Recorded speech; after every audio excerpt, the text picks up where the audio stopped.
ഇറാനിൽ ഇസ്രായേലും U S തുടങ്ങിയ യുദ്ധം രണ്ടാഴ്ച പിന്നിടുമ്പോൾ ശരിക്കും പെട്ട അവസ്ഥയിലാണ് പ്രസിഡന്റ് ഡൊണാൾഡ് ട്രംപ്. ഇസ്രായേൽ പ്രധാനമന്ത്രി ബെഞ്ചമിൻ നെതന്യാഹുവിന്റെ വാക്കുകൾ വിശ്വസിച്ച് തുടങ്ങിയ യുദ്ധം തുടരാനോ അവസാനിപ്പിക്കാനോ ആകാത്ത അവസ്ഥ. ഭരണമാറ്റമോ അടിയറവോ ഇറാന്റെ ഭാഗത്തു നിന്ന് ഉണ്ടാകില്ലെന്ന് ഉറപ്പായി. ലക്ഷ്യമില്ലാതെ തുടരുന്ന യുദ്ധം ലോകവിപണിയെ അനിശ്ചിതത്വത്തിലാക്കുന്നത് ട്രംപിന് മേൽ കടുത്ത സമ്മർദ്ദം ഉയർത്തുന്നുണ്ട്. തുടക്കത്തിൽ കാണിച്ച ആത്മവിശ്വാസം നഷ്ടപ്പെട്ട ട്രംപ് സഹായത്തിനായി നാറ്റോ സഖ്യത്തെ വരെ സമീപിച്ചു. എല്ലാവരും കൈമലർത്തിയതോടെ ഇനി എന്തെന്ന വലിയ ചോദ്യത്തിന് നടുവിലാണ് ട്രംപ്.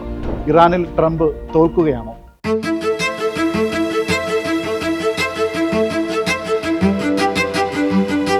യുദ്ധം തുടങ്ങി 3 ദിവസത്തിനിപ്പുറം ഇറാനിൽ വിജയിച്ചെന്ന് ട്രംപ് ആത്മവിശ്വാസം പ്രകടിപ്പിച്ചിരുന്നു. പിന്നീട് മതിയായ രീതിയിൽ യുദ്ധം ജയിച്ചിട്ടില്ല എന്നായി നിലപാട്. ഏതാനും ദിവസങ്ങൾ കഴിഞ്ഞപ്പോൾ ഭീഷണിയെ എക്കാലത്തേക്കുമായി അവസാനിപ്പിക്കാനും അന്തിമ ജയം സ്വന്തമാക്കാനും ഇനിയും മുന്നോട്ട് പോകേണ്ടതുണ്ട് എന്നായി. ശത്രുവിനെ പൂർണ്ണമായി തോൽപ്പിക്കുന്നതുവരെ യുദ്ധം അവസാനിപ്പിക്കില്ലെന്ന് ഒരിക്കൽ തീർത്തു പറഞ്ഞു. ഇറാനിയൻ സൈന്യം തകർക്കപ്പെട്ടു, പക്ഷേ യുദ്ധം അവസാനിച്ചിട്ടില്ലെന്നാണ് ട്രംപിന്റെ ഏറ്റവും പുതിയ പ്രസ്താവന. ഇറാനിൽ യുദ്ധം അവസാനിപ്പിക്കാൻ തീരുമാനിച്ചാൽ അതിനുള്ള ഉപാധികൾ ട്രംപിനായി യുദ്ധപദ്ധതിയിൽ ഉൾപ്പെടുത്തിയിട്ടുണ്ടെങ്കിലും ഇതുവരെ അക്കാര്യത്തിൽ തീരുമാനമായിട്ടില്ലെന്നാണ് NBC ന്യൂസ് റിപ്പോർട്ട് ചെയ്യുന്നത്. പ്രത്യാക്രമണത്തിനൊപ്പം ഇറാൻ ഹൊർമൂസ് കടലിടുക്ക് അടച്ചിട്ടതാണ് ട്രംപിന്റെയും സംഘത്തിന്റെയും വാർ ടൈം ലൈനിനെ ആകെ തകിടം മറിച്ചത്. ഗൾഫ് മേഖലയിൽ ഇറാൻ തുടർന്ന ആക്രമണങ്ങളും എണ്ണ വിപണിയിലെ ചാഞ്ചാട്ടങ്ങളിൽ ആശങ്കപ്പെടുന്ന വിവിധ സമ്പദ്ഘടനകളും ഒരു എക്സിറ്റ് പ്ലാനിന്റെ ആവശ്യകതയെക്കുറിച്ച് ഉറക്കെ സംസാരിക്കുന്നുണ്ട്. എന്നാൽ ട്രംപിന്റെ വാർ ടൈം ലൈൻ ദിനംപ്രതി മാറിക്കൊണ്ടിരിക്കുകയാണ്. ഇറാനിൽ 4 or 6 ആഴ്ചയ്ക്കുള്ളിൽ ലക്ഷ്യം കാണുമെന്നായിരുന്നു ട്രംപും പെന്റഗണും നടത്തിയ പ്രാഥമിക വിലയിരുത്തൽ. ആ ടൈം ലൈൻ വെച്ചുകൊണ്ടായിരുന്നു US ഇസ്രായേൽ സൈന്യത്തിന്റെ നടപടികൾ. ഭരണ സൈനിക നേതൃത്വം ഇല്ലാതാകുന്നതോടെ ഇറാൻ യുദ്ധം അവസാനിപ്പിക്കാനുള്ള ചർച്ചകളിലേക്ക് വരും എന്നായിരുന്നു ട്രംപിന്റെയും നെതന്യാഹുവിന്റെയും ഒക്കെ കണക്കൂട്ടൽ. എന്നാൽ മിസൈലുകൾ ചീറിപ്പാഞ്ഞെത്തുമ്പോഴും ഭരണത്തലവന്മാരുടെയും സൈനിക നേതൃത്വത്തിന്റെയും ജീവനെടുക്കുമ്പോഴും ശക്തമായി പ്രതിരോധിക്കുകയാണ് ഇറാൻ. US-നെതിരെ പ്രതികാരം ചെയ്യാതെ അടങ്ങിയിരിക്കില്ലെന്നാണ് പുതിയ പരമോന്നത നേതാവ് മുജ്തബ ഖമേനിയുടെ മുന്നറിയിപ്പ്. യുദ്ധം തുടങ്ങിയ US-ഉം ഇസ്രായേലും അത് അവസാനിപ്പിക്കട്ടെ എന്നാണ് ഇറാൻ സൈന്യത്തിന്റെ നിലപാട്. യുദ്ധത്തിന്റെ അവസാനം ഇനി ഞങ്ങളുടെ കൈകളിലാണെന്ന ആത്മവിശ്വാസവും അവർ പ്രകടിപ്പിക്കുന്നുണ്ട്. ഇറാന്റെ എണ്ണ കയറ്റുമതിയുടെ സ്ഥിരാകേന്ദ്രമായ ഖർഗ് ദ്വീപ് ലക്ഷ്യമിട്ട് US-ഉം ഇസ്രായേലും നടത്തിയ ആക്രമണമാണ് ഇറാനെ കൂടുതൽ പ്രകോപിതരാക്കിയത്.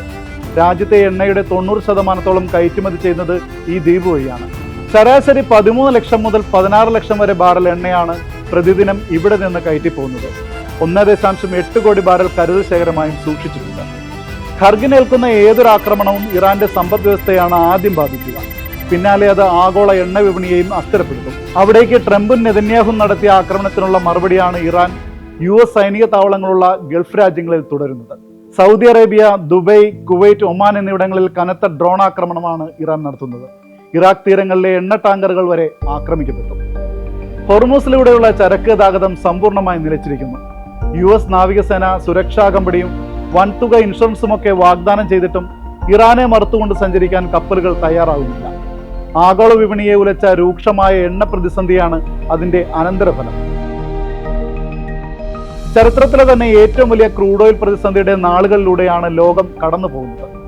2 ആഴ്ചക്കിടെ 40% വില വർദ്ധിച്ചത്. പല രാജ്യങ്ങളും റിസർവ് സ്റ്റോക്കുകളെ ആശ്രയിക്കുന്ന സ്ഥിതിയിലെത്തി. ഇന്ത്യ ഉൾപ്പെടെ രാജ്യങ്ങളിൽ LPG പ്രതിസന്ധിയും രൂക്ഷമായി. ഓഹരി വിപണികൾ കൂപ്പുകൊത്തിക്കൊണ്ടിരിക്കുന്നു.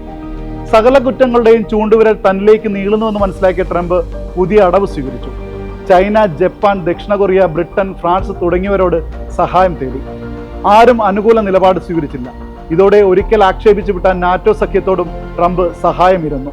ആരും യുദ്ധത്തിന് തയ്യാറായില്ല. UK-യും സ്വിറ്റ്സർലൻഡും സ്പെയിനും ഒക്കെ സൈനിക നടപടിക്ക് ഇല്ലെന്നും അറിയിച്ചു.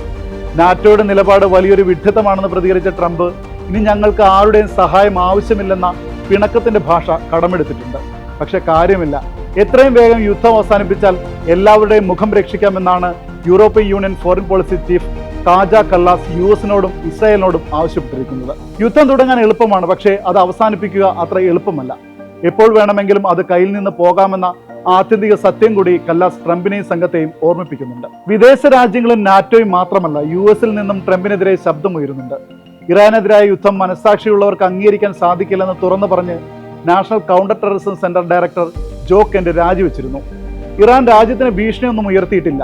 ഇസ്രായേലിന്റെയും അവിടെ US ലോബിയുടെയും സമ്മർദ്ദം മൂലമാണ് യുദ്ധം ആരംഭിച്ചതെന്ന് കൂടി ചൂണ്ടിക്കാണിച്ചാണ് കെന്റിന്റെ രാജിക്കത്ത്. യുദ്ധം 3-ാം ആഴ്ചയിലേക്ക് കടക്കുമ്പോൾ കടുത്ത സമ്മർദ്ദത്തിന് നടുവിലാണ് ട്രംപ്. US ഇസ്രായേലും എത്രയൊക്കെ ശ്രമിച്ചാലും ഇറാൻ ഭരണകൂടത്തെ മറിച്ചിടാനാകില്ലെന്നാണ് രഹസ്യാന്വേഷണ വിഭാഗങ്ങളുടെ വിലയിരുത്തലെന്ന് വാഷിംഗ്ടൺ പോസ്റ്റ് റിപ്പോർട്ട് ചെയ്തിരുന്നു. UN പ്രമേയം കൊണ്ട് ഇറാനെ സമ്മർദ്ദത്തിലാക്കാമെന്നതൊക്കെ വ്യാമോഹം മാത്രമായി അവസാനിക്കുന്നു. ഇപ്പോൾ ഈ യുദ്ധം അവസാനിപ്പിക്കാൻ കഴിയുന്നില്ലെങ്കിൽ അത് ട്രംപിന്റെ രാഷ്ട്രീയ നേതൃത്വ പാടവത്തെ തന്നെയാകും ചോദ്യം ചെയ്യുക. പക്ഷേ തോറ്റെന്ന് സമ്മതിക്കാൻ ട്രംപ് തയ്യാറാകുമോ?